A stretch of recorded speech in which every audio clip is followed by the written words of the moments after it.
पाठ 24 परमेश्वर के वायदे। सत्य है, भविष्यद्वक्ताओं के द्वारा परमेश्वर ने छुटकारा देने वाले के बारे में बहुत सी बातों को बताया। बाइबल आयत। भूतकाल में परमेश्वर ने अपने भविष्यद्वक्ताओं के द्वारा और पूर्वजों के द्वारा बहुत सी बातें को बताया। इब्रानियों 1:1। परिचय। एक शिक्षक अपने आप को छानबीन करने वाले के रूप में देख सकता है और साथ में एक पेपर को जो दूरबीन की तरह दिखाता है उसे लेकर घूम सकता है और कह सकता है शे मैं चिन्ह की खोज कर रहा हूँ।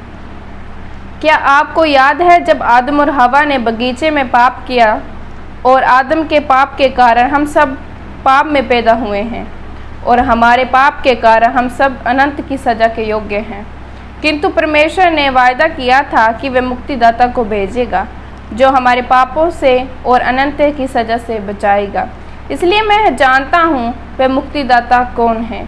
मैं चिन्ह को देख रहा हूँ। मैं जानता हूँ कि परमेश्वर हमेशा अपने वायदे पर कायम रहता है।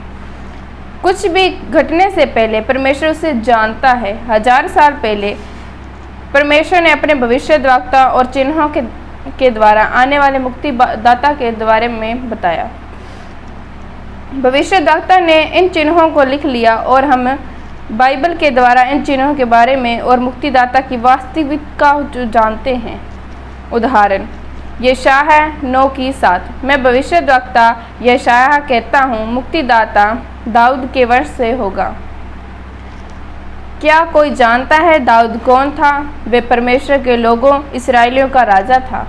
परमेश्वर ने कहा था मुक्तिदाता दाऊद के राज्य समान राज्य करेगा। आयतों और चिन्हों का निरंतर विस्तार है। मुक्तिदाता दाऊद के वंश से होगा। जो परमेश्वर ने मुक्तिदाता के बारे में कहा था वे ये होगा।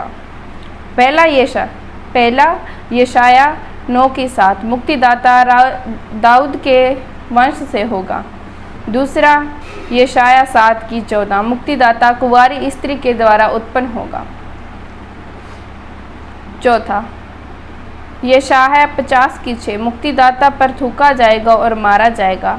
तीसरा यशायाह 11:2 मुक्तिदाता बुद्धिमान अधिकतर और परमेश्वर का जानकर हो। पांचवा यशायाह 53:3 मुक्तिदाता इस्राएलियों के बारे में तिरस्कार किया जाएगा। छठा यशायाह 53:5-4 मुक्तिदाता दूसरों के लिए दुख उठाएगा। सातवां यशायाह 53:7 मुक्तिदाता आरोपों के दौरान चुप रहेगा। आठवां यशायाह 53:9 मुक्तिदाता धनी के द्वारा गाड़ा जाएगा। नौवां यशायाह 53:12 मुक्तिदाता पापियों के हाथों से मारा जाएगा। 10वां होशे 11:1 मुक्तिदाता इस मिस्र से आएगा।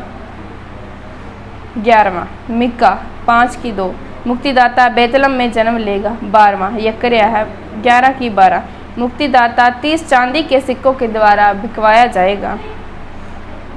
13वां भजन संहिता 22:6-8 मुक्तिदाता की निंदा की जाएगी। भजन संहिता 22:16 मुक्तिदाता के हाथ पैरों में कील ठोकी जाएंगे। 15वां भजन संहिता 27:12 मुक्तिदाता पर झूठे आरोप लगाए जाएंगे। 16वां भजन संहिता 41:9 मुक्तिदाता अपने मित्र के द्वारा पकड़ाया जाएगा। 17वां भजन संहिता 16:10 मुक्तिदाता दोबारा जी उठेगा।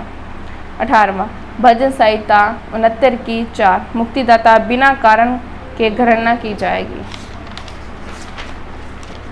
19वां भजन संहिता 69:18 मुक्तिदाता स्वर्ग में उठा लिया जाएगा। मुक्तिदाता के जगत में आने से पहले परमेश्वर ने बता दिया था उसके साथ क्या होगा। परमेश्वर के भविष्यद्वक्ता ने लोगों को बताया कि वे पश्चाताप करें और मूर्ति पूजा को त्यागें और जीवित परमेश्वर की आराधना करें। अगर वे इससे इनकार करते तो परमेश्वर उनके शत्रु को आज्ञा देगा और उन्हें बंदी बनाने के लिए। अधिकतर इस्राएली लोगों ने परमेश्वर की भविष्यद्वक्ताओं की सुनने से इनकार कर दिया। उन्होंने भविष्यद्वक्ता को सताया और उनकी हत्या कर दी। वे मूर्ति पूजा करने लगे। उन्होंने उनके चारों ओर बुरी जातियों की युक्ति को अपना लिया ऐसा करने के बाद भी वे निरंतर बलिदान चढ़ाते रहते और परमेश्वर की आराधना करते थे, किंतु वे परमेश्वर और उसके नियमों से प्रेम नहीं रखते थे। परमेश्वर ने उनके हृदय को जानता था, इसलिए उन्हें स्वीकार नहीं किया। हम परमेश्वर को मूर्ख नहीं बना सकते। हम क्या सोचते हैं और क्या महसूस करते हैं उसे परमेश्वर जानता है। कुछ इसराइलियों ने परमेश्वर के द्वारा दिए गए नियमों पर विश्वास किया। वे सब पापी थे जिन्होंने परमेश्वर पर विश्वास किया और उनकी युक्ति पर चले। वे उनके विश्वास के द्वारा परमेश्वर के द्वारा स्वीकार किए गए। वे लोग परमेश्वर के वायदे के अनुसार आने वाले मुक्ति और दाता की प्रतिज्ञा कर रहे थे, जो उनके पापों से और अनंत की सजा से बचाएगा। क्या आप जानते हैं उन इसराइलियों के समान हैं जिन्होंने परमेश्वर पर विश्वास करने से मना कर दिया? क्या आप उन इसराइलियों के समान हैं जिन्होंने परमेश्वर के वचन और केवल उसी पर विश्वास किया? व्याख्या: क्या किसी ने आपसे कोई वादा करके तोड़ा है? यह निराशाजनक है।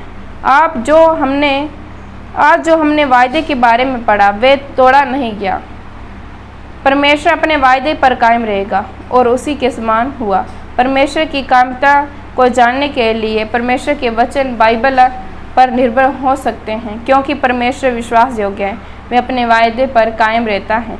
पूछें, इस कहानी में कौन सी बात अचंभित करती? इस कहानी में सबसे बात रुचिकर कौन थी?